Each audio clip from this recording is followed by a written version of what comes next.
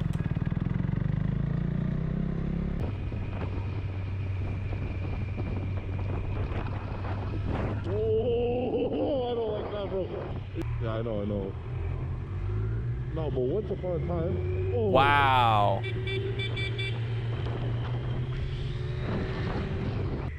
What's up, Simple Q? How you doing?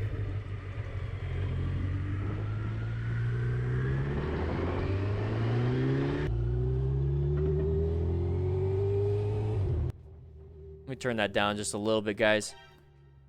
I have another good question. How long should I wait to ride my bike in the rain? Because when it starts raining oil and muck in the road, once you feel comfortable with your braking and swerving and your throttle control in normal conditions, go ahead and expand it a little bit, but take it easy. Pretend it's like you're practicing in a parking lot, but you're out on the road in the rain.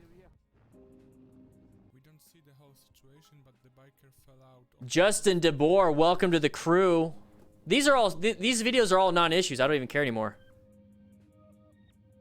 Welcome to the veteran crew status. I gotta pause it. I gotta pause it. We'll come back to this video. Veteran crew status. Come here. Get in the lounge. Get in the lounge. Get in the lounge. Justin, grab yourself a burrito, man. There we go. Grab yourself a burrito. Justin DeBoer just became a veteran crew member, guys. Show rookies, show them a little respect. There's a veteran here. Okay? All right. I got to get back to class. Let's go. Have a burrito. Welcome. All right, let's get back to this.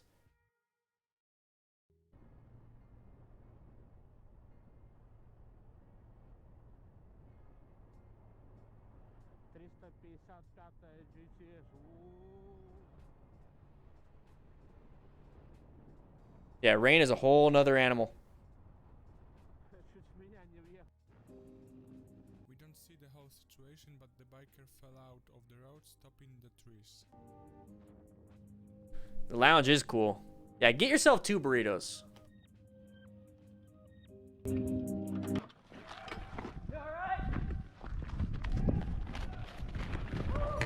So went wide.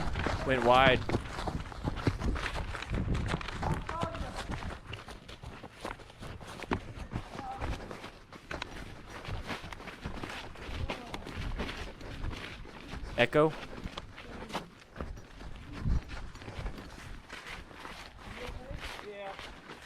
Artie, no. We can have more. We can have more foosball. Yeah. I was watching you, and I was watching. That is a horrible curve, and it sneaks up on you before you know it. That's my knee up pretty good. I know, but I don't think I brought any band-aids. They are, Jesse. Out of it, but the John did stop, didn't he? Yeah, I think so. Okay. My knees hurt bad. Man. Oh, it needs stitches in it. Does it? Yeah.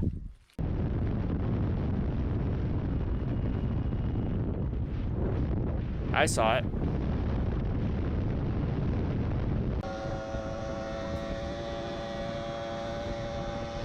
Whoa! It's really hard to explain this woman's incomprehensible behavior. Let me know in the comments what do you think about this whole situation. Don't turn around. Don't turn around.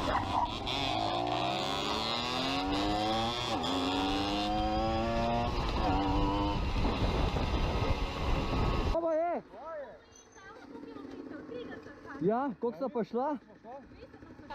Ne, jaz ne vem, nimam števca. Ja, ful se vidi, evo, iz te strani. Lepo sem, no, dajte se malo obnašati. These guys are being idiots. Zakaj? Če motor sploh ne gre več kot 30 na klanc. For all we know is that these guys are riding back and forth in the road and just being hooligans. This was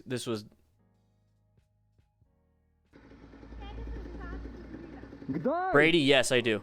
A vidiš ti to, kar... Brady Richmond, yes, I do. Materna. Ker tle nek... Aha, jaz, ja, ti ka mečeš tle neki na cesto. Hey, it's him again. So, that's for like the kite strings and stuff?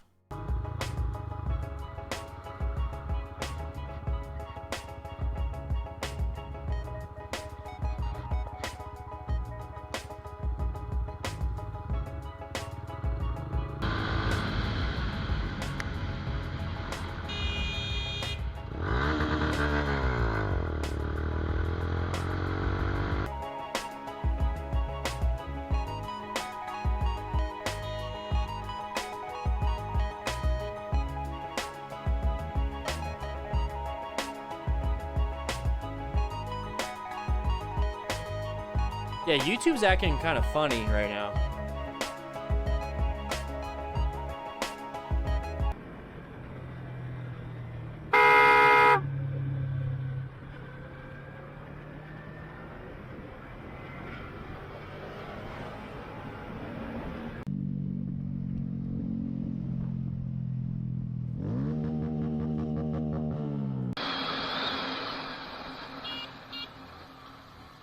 Okay, thanks for watching till the end. I hope you've enjoyed it. See you soon in the next video. Ride safe.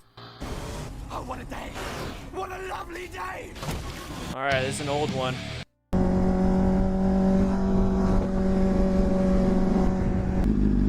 Alright, so this is an old one, guys. I just want to say thank you so far to all the new YouTube members, all the DDFM crew members joining up, clicking that join button. We got 7 new members. Let's see if we can get the full 10. Let's see if we can get 3 more. It's $2 a month. It helps out the channel.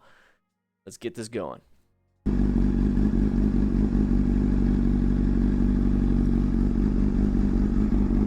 Some people have a sword on their handlebars. Oh, jeez. Tailgate my car. Move back. Huh? Tailgate my car. Move back and get the away from my... You talking about I'm tailgating? 12 inches from my car. So what? We're not. It's not like we're moving. They're not 12. Call 911. Go ahead, call 911. You think I give a shit about the cops? Crazy That's not 12 inches. That's like tailgating or what the 5 f- is feet. wrong with her? Be Cool Dragon tomorrow at 10. Yep. Wow.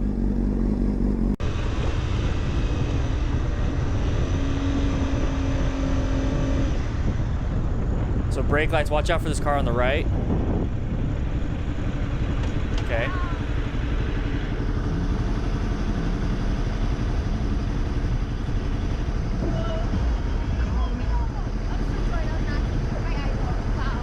Hi.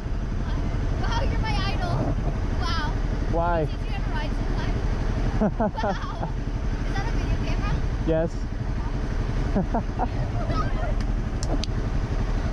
Wow, this is so exciting. What? You guys? Okay. He's my idol. Wow. Wow. Wow.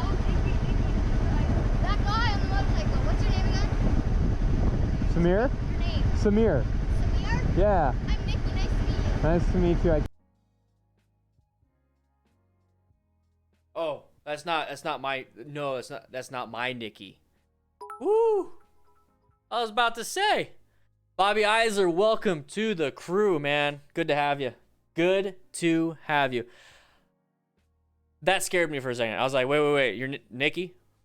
What do you... No, I got myself a Latina. Can't handshake. I'm good with this.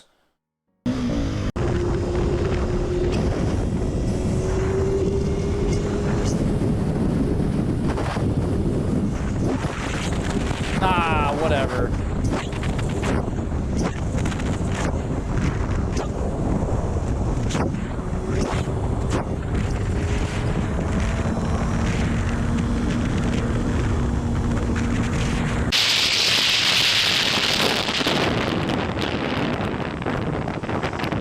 Indicator.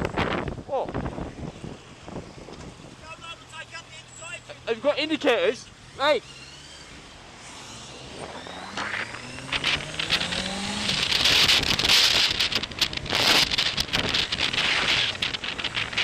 These are terrible.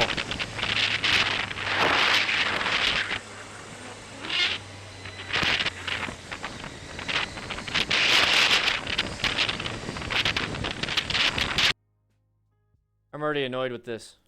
Oh, what a day! What a lovely day!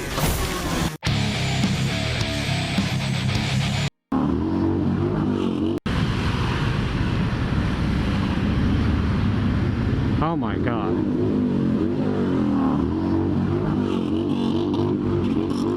I gotta get behind him. I gotta get behind them. So lane splitting. Let's see if there's a hazard here. What's the hazards, guys? If we're gonna do it like this. Oh, motorcycle crash. I think you just hit that car. Damn.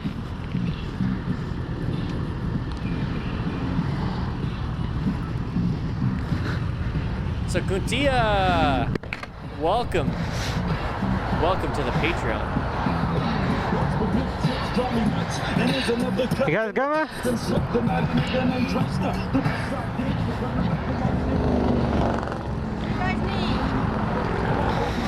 Hey, you want help?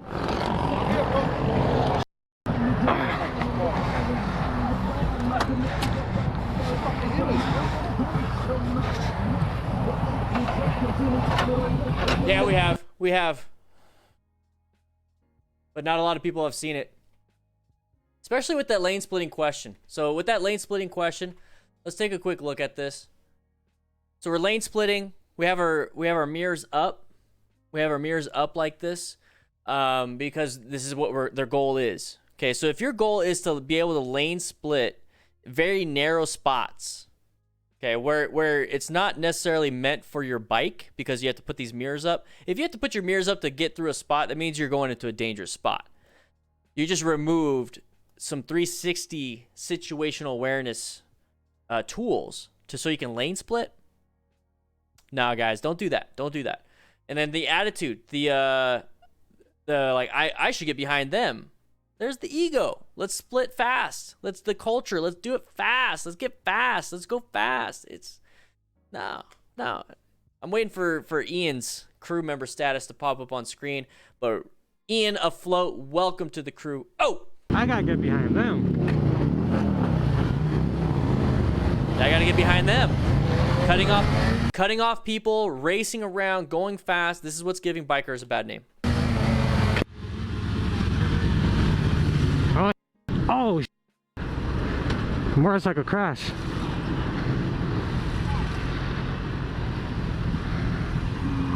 Damn. Get your shit out of the road, dude. Don't park your bike there. Get out of the road.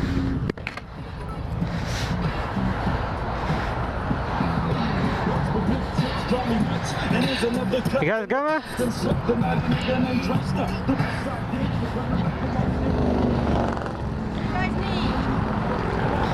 It's transmission fluid or fork oil.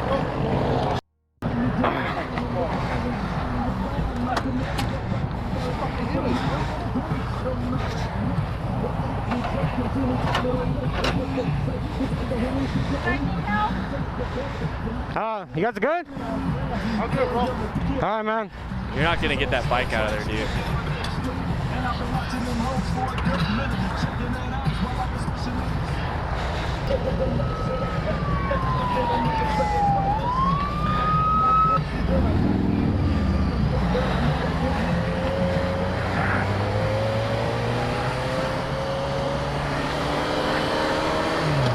The only thing I could do is just help them up, you know?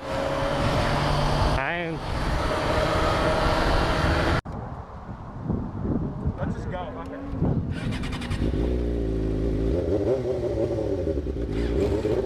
Group ride, okay.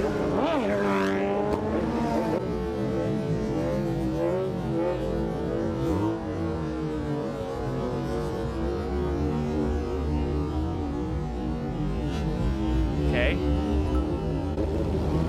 R.S. Murphy, welcome to the crew. Oh, real quick, we got a promotion. Sorry, guys, real quick. Michael, we got a promotion. Michael Grape just got promoted to veteran crew status. Michael, go get yourself an extra burrito. Oh, good to have you, man. Good to have you, RS Murphy. Good to have you, all new members. Guys, we are so close to the 20.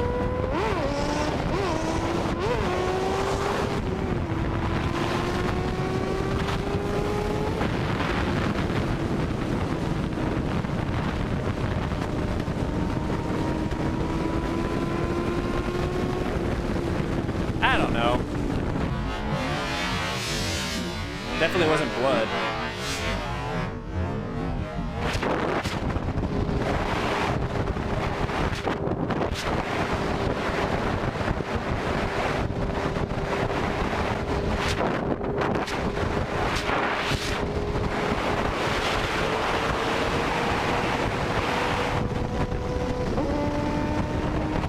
Just real quick. David Peppers just joined the Patreons, guys. If you join Patreon, you get the ebook for free. But 802 Goons, your name means a lot. All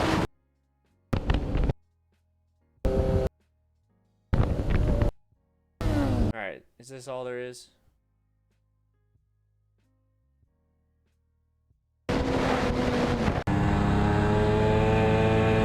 Ram mount. Out rock form.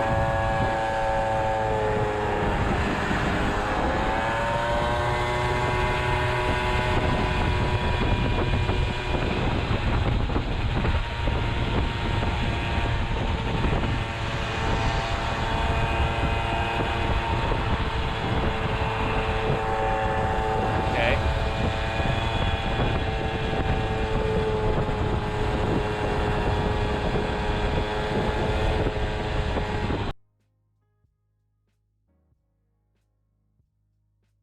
I'm falling asleep, Matt.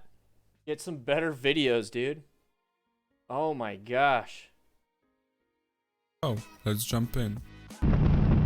In this clip we have a driver who didn't notice and just pulled over the biker who decided to react strongly.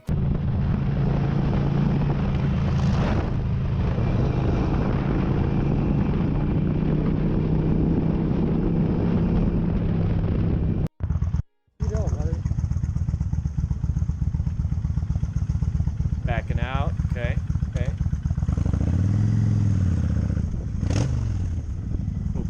Cool. Stop sign. Let's go through it. Okay.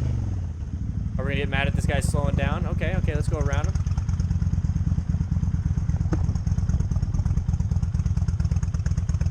What? You know when a car is backing out, you're supposed to wait for them, right? I was backing out, bro. You gotta look. I can't. So he's mad about the backing out? You don't, buddy.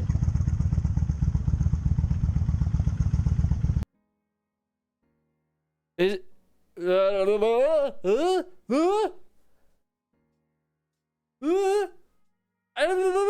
don't even know what to say. Why are we pissed? Why? Why are we so mad?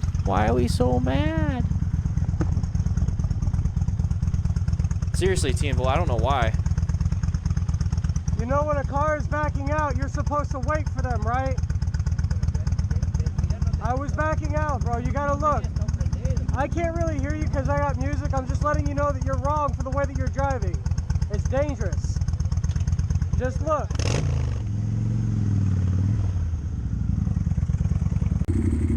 In this situation, lane splitting ends pretty bad for this biker.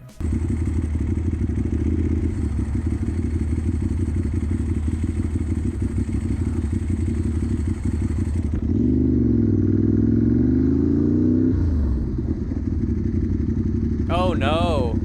What are you gonna do? How are you gonna rescue him?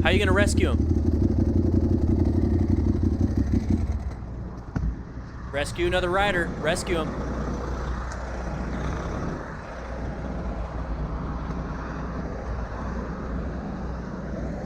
What is up, everybody? You good, man? Today we're going to be talking about motorcycle riders crashing and figuring out why these things happen. You okay, man? You okay? I think so.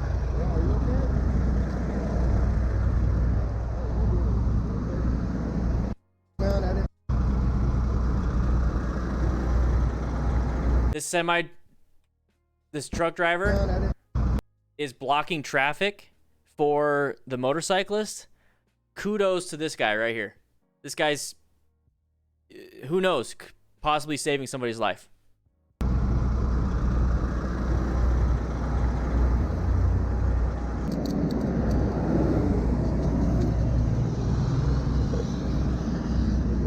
Here's some of your pieces. I don't know if you want them.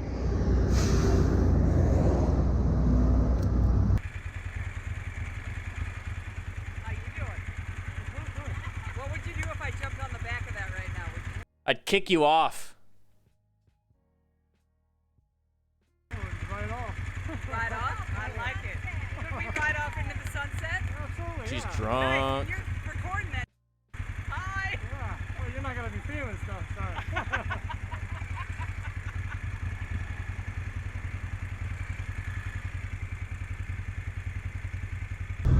Ooh, man, Nikki would be so pissed if some random lady got on the back of my bike. Shit.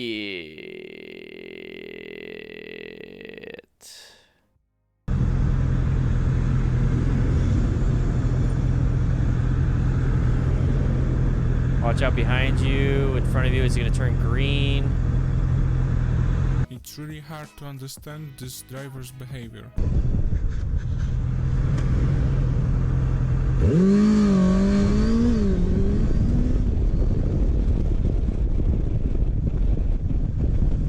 Later on, we have a large portion of close calls and bad drivers. What are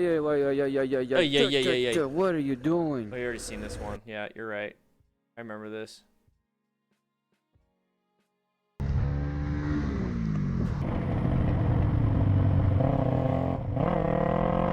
Oh! So real quick, why would this car want to switch lanes? Why would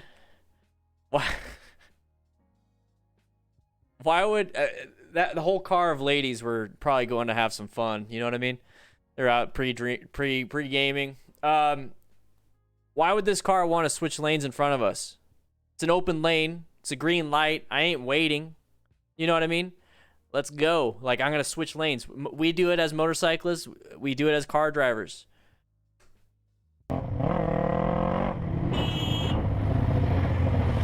Yeah, questionable.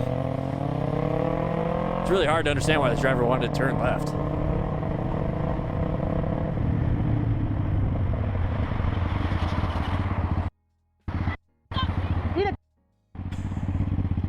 That's my favorite. Like, yeah, that's funny. Oh, side of the vehicle. Good job with your braking. Good job. Good job. toi, tu es bonne, toi. Tu filmé ça. Pardon.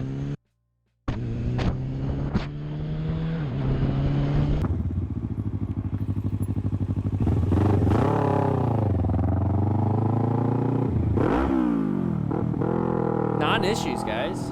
I don't even know what to say about this. Heyo! Instrument muzical. Ai că nu conta ce era, să fie instrument muzical. Bravo, mă. Bravo. Frumos, frumos.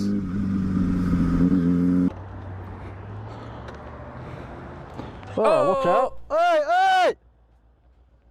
There's a bike there. Watch out, honey. Trying to. He's got too big a car. He can't control it. It's like Austin Powers. He touched your number plate. Did he hit it? Yeah, he touched your number plate. Just about squished it. All right, watch out. You're gonna lane split. That's what you gotta watch out for. Don't get mad. You put yourself there. Okay, don't rev bomb. Come on, Tiny Nick.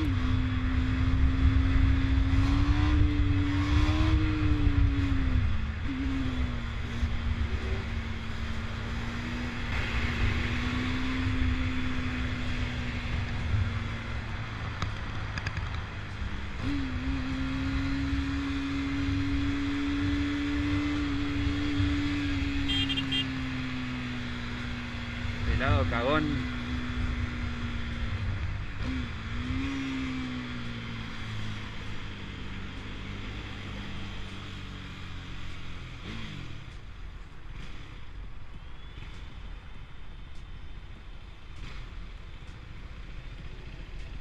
En ese momento, Cell sintió el ver. All right.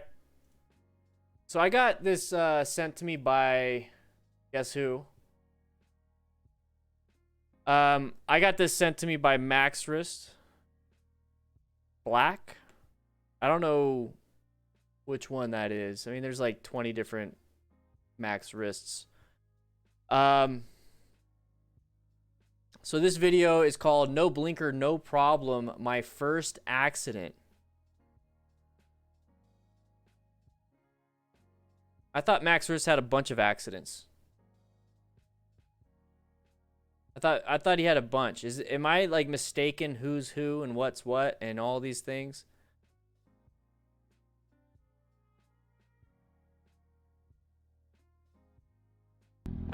And I'm cruising around.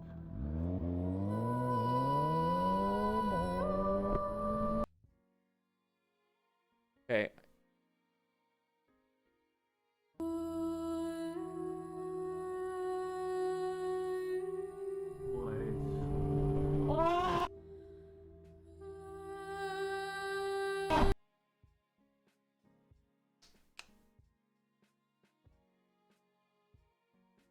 I already know why he crashed. I already know why he crashed.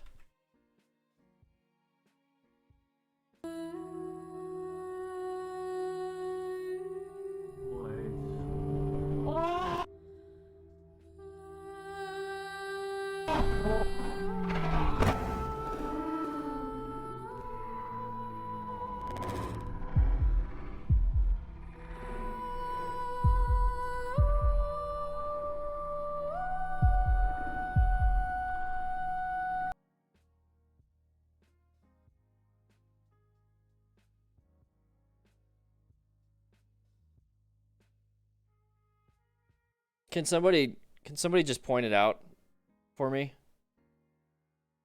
Okay, can somebody do the analysis for me on this one? Take a look at this. Take a look at this. We're not here to make fun. We're not here to make fun. We're not here to do that. We're here to make it obvious. You know, what kind of crash was this? Like, why did this happen? Why did this happen specifically? You know, like, it's a green light. Why do we have brakes for a green light? Why do we have brake lights for a green light? We should be going straight. We should be going straight. You know? But why would we do green light, or why would we do brake lights for a green light? We're probably going to turn. This is guys, so there was a comment earlier in the stream, earlier in the class, and we talked about turning right. Or not turning right, passing on the right versus passing on the left. This right here is exactly why I say don't pass on the right. So you don't know if this person's turning right or left. I mean, just don't pass in front of an intersection. Why are we passing? Why are we passing? Right here. You know what I mean?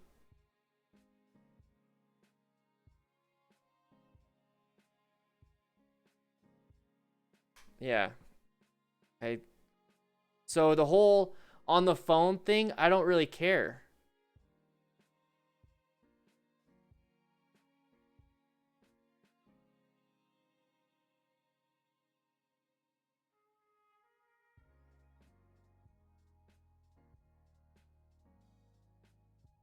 I'm having difficulty reading this. All right.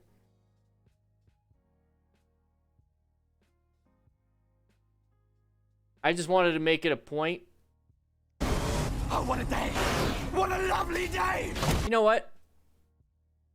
Let's go to the Discord. Let's do something real quick.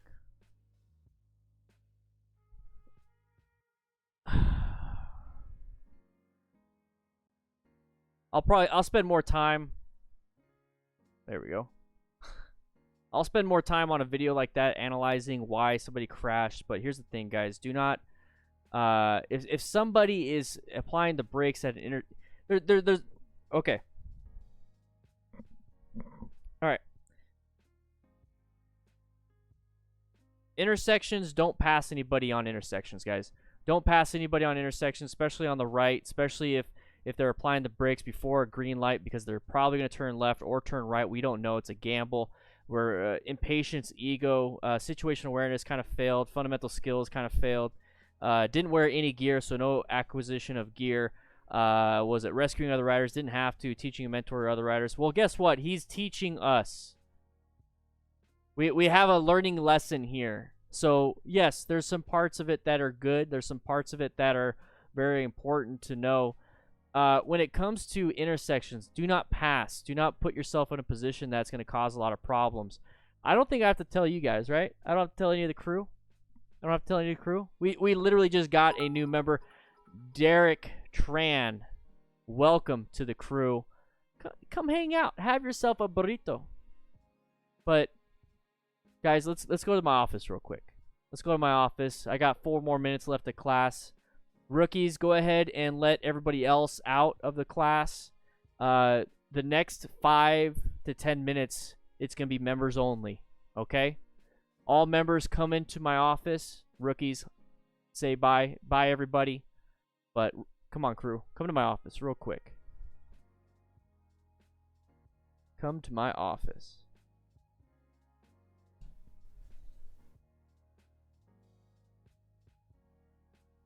Crew, come seat. Come have a seat.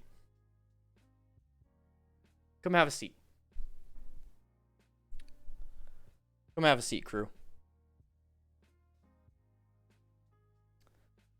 Actually, yeah, come on, sit down. Come sit down, real quick. Come sit down.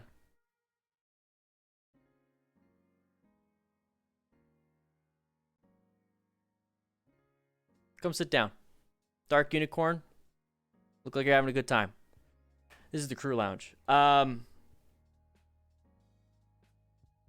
It's pretty simple. It's pretty simple to be a smart rider. It takes some extra cognitive ability. It takes you to actually want to be a smart rider. It does. Okay? Because you have to start looking out for situations. You have to seek out and recognize hazards. You have to look for these patterns. You have to go above and beyond just sitting on a motorcycle and applying some throttle and assuming others will move out of the way.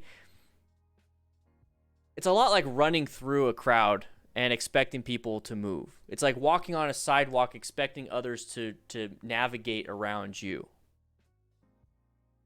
Pull up some floor. Dude, I haven't heard that since... Matt, I haven't heard that since like elementary school. Everyone sit on the floor. Come sit on the floor. Pull up some floor. It does take a lot to seek out and recognize hazards. You have to give some effort to go out and practice in a parking lot, practice in your neighborhoods. It does cost a little money to acquire personal protective equipment. It does take some education, some training, and even buying some more stuff when it comes to rescuing other riders. And then you have to have the want to mentor somebody else. But I want to share with you how and why I focus so much on the 5 principles of smart riding. And it's basically just kind of like my life when it came to it. The situational awareness, I have anxiety. I have anxiety. I have general anxiety disorder. And maybe as a kid, maybe as a young adult, searching and navigating and finding, the ins and outs and trying to figure out whys, hows, and realizing what I'm doing is situational awareness. And then when I became a firefighter, it was really drilled into your brain to search for the types of smoke. Is there smoke coming out of the eaves? Is there what stage of fire are we in? Understanding, how much PSI you have left in your air bottle, SCBA and all that stuff. You have to search and navigate all that just for fire, but then EMS, you also have to do that too. Navigating, figuring out, recognizing patterns, recognizing, what shock symptoms, signs and symptoms is very important when it comes to EMS. So I started to develop that, and I started to realize it really helped me out.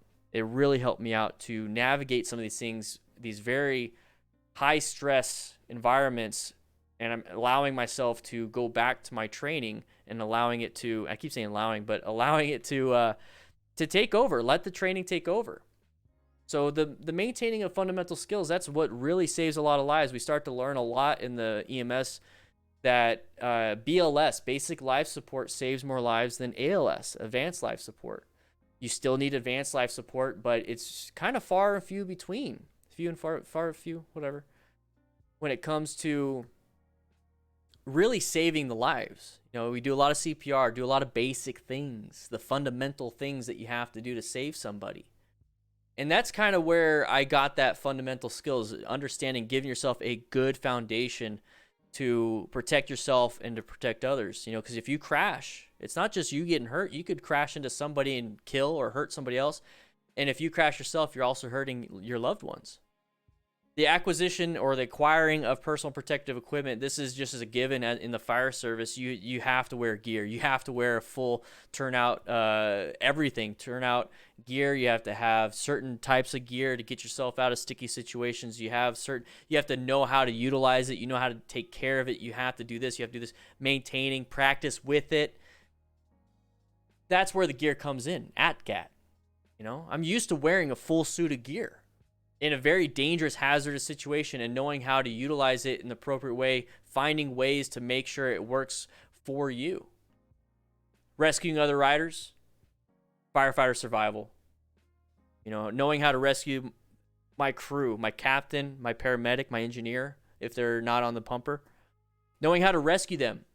Having the physical capability of dragging a firefighter or picking them up or doing whatever it is I need to do, taking them down a ladder, taking them up a ladder, doing whatever it is I have to do, rescuing other riders with medical training and with just normal training. Because who knows, sticking your foot out for debris out on the road, you could be rescuing the person behind you, and you didn't have to get medical training. The teaching and mentoring of other things, that was something that I also brought from the fire service. When you first join, you become a probationary firefighter, typically for about a year. And during that year, you have what is called a probie book. And it all depends on which department and whatnot, and what you're trained, what you have to check off, and what you have to learn. But in order to learn that stuff, your crew that you're assigned to takes you out, trains you, develops your fundamental skills, helps develop your situation awareness, helps develop on calls how to do certain things with EMS, how to develop and keep your gear in shape. That's why rookies have to clean the bathrooms. Pretty soon, we're going to have so many rookies, we don't need every rookie to clean the bathrooms. We're going to probably need rookies to, help take care of the gear. We're all going to wash our uniforms. We're all going to wash our gear together. Being a rookie is not a bad thing. That's when you learn.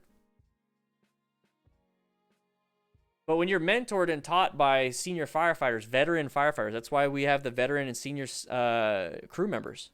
When you're taught by them, you're gaining their knowledge and you're able to utilize the knowledge you've been given.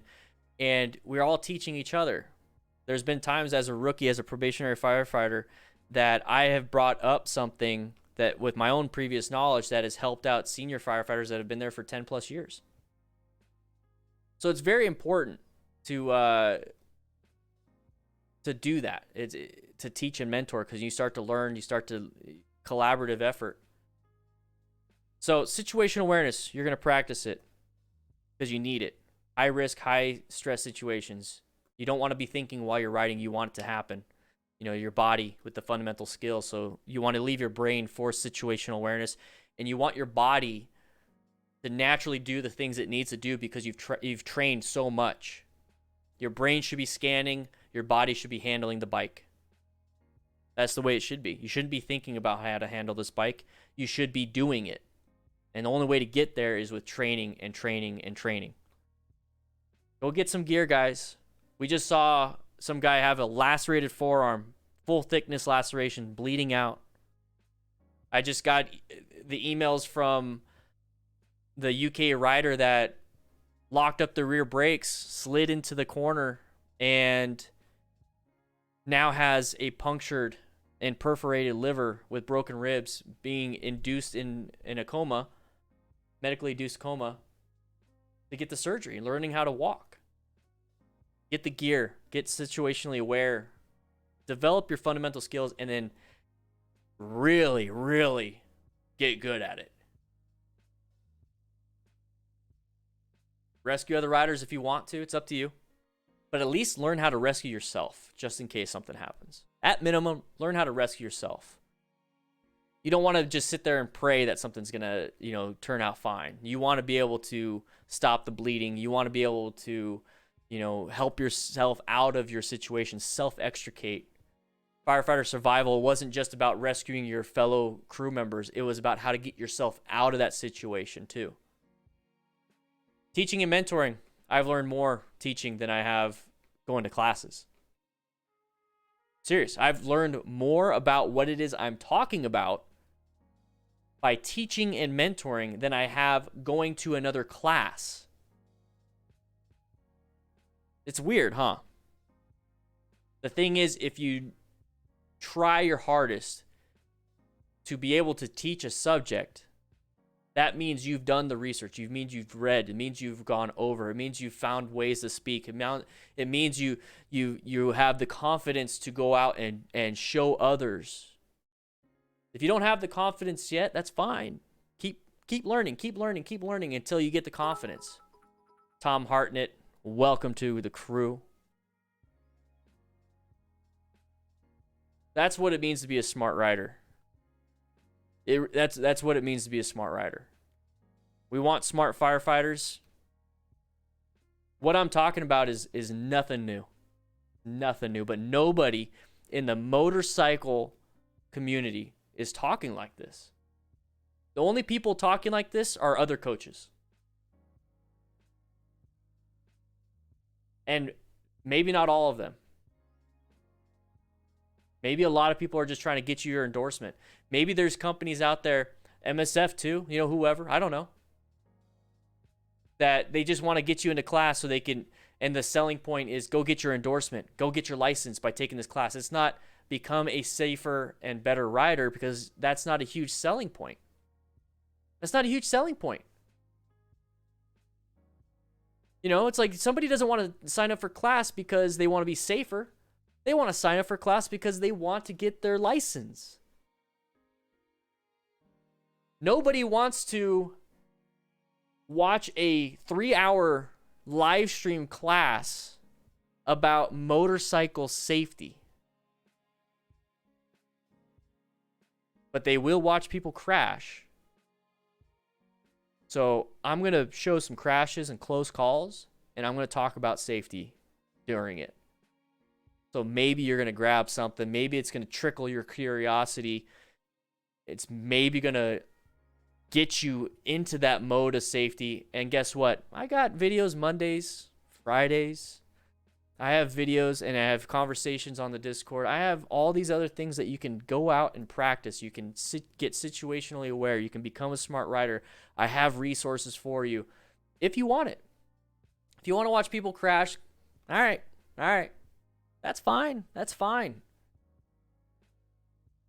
I want you to be safe. That's my goal. So if I can pique that curiosity in you and get you to want to be a little safe, well, guess what? A whole new world's opened up to you. We have a huge Discord. We have a huge following, the crew. It's huge.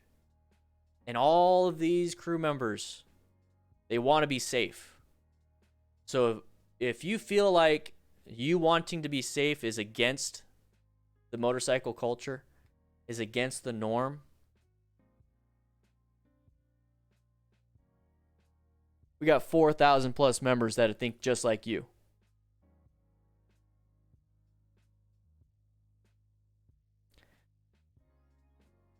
We're changing things. I'm excited about that. I love the change that's happening. Share with your friends the Discord link. It's pretty easy. Discord.gg/DanDanTheFireman.